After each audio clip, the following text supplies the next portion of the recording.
Hello guys, আজ আপনাদের সামনে আমি একটা নতুন ভিডিও নিয়ে হাজির হয়েছি।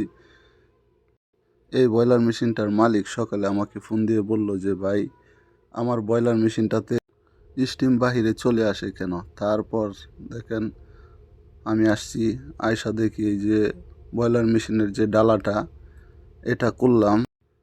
খোলার পর দেখা যাচ্ছে যে বয়লার মেশিনটার মধ্যে 3টা লিক হয়েছে। এই লিক হওয়ার কারণে মূলত বয়লার থেকে স্টিম বাইর হচ্ছে। এই যে দেখেন, এখানে মূলত লিকগুলা, ওয়েল্ডিংয়ের মাধ্যমে এই লিকগুলা কাজ করতে হবে। বয়লারের মধ্যে যে স্টিম এবং পানি আছে পুরাটাই ভালো করে বাহির করতে হবে, তারপর মূলত ওয়েল্ডিংয়ের কাজ করতে হবে। ভিতরে পানি এবং বুকার থাকলে মূলত ওয়েল্ডিংটা ভালোভাবে করা যাবে না, এজন্যই পানি এবং বুকারটা বাহির করা হচ্ছে।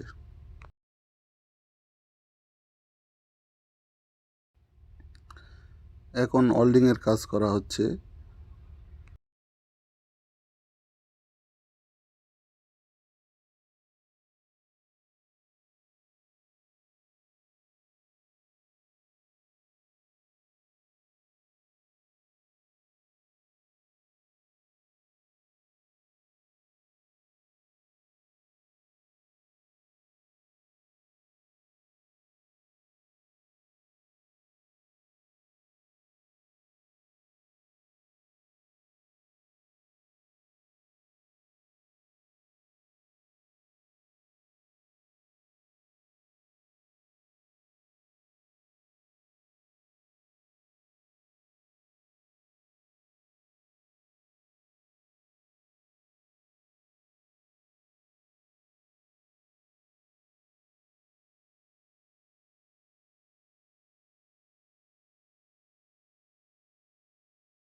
আমাদের ওয়েল্ডিংয়ের কাজ মূলত শেষ।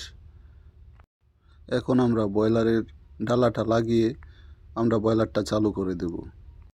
এইসব শিক্ষণীয় ভিডিও পেতে আশা করি আপনারা আমাদের এই ইউটিউব চ্যানেলটিকে লাইক, কমেন্ট এবং সাবস্ক্রাইব করে আমাদের সাথে থাকবেন। তাহলেই মূলত আমরা আরও নতুন নতুন শিক্ষণীয় ভিডিও বানাতে উৎসাহিত হব। আশা করি আপনারা সবাই আমাদের সাথে থাকবেন।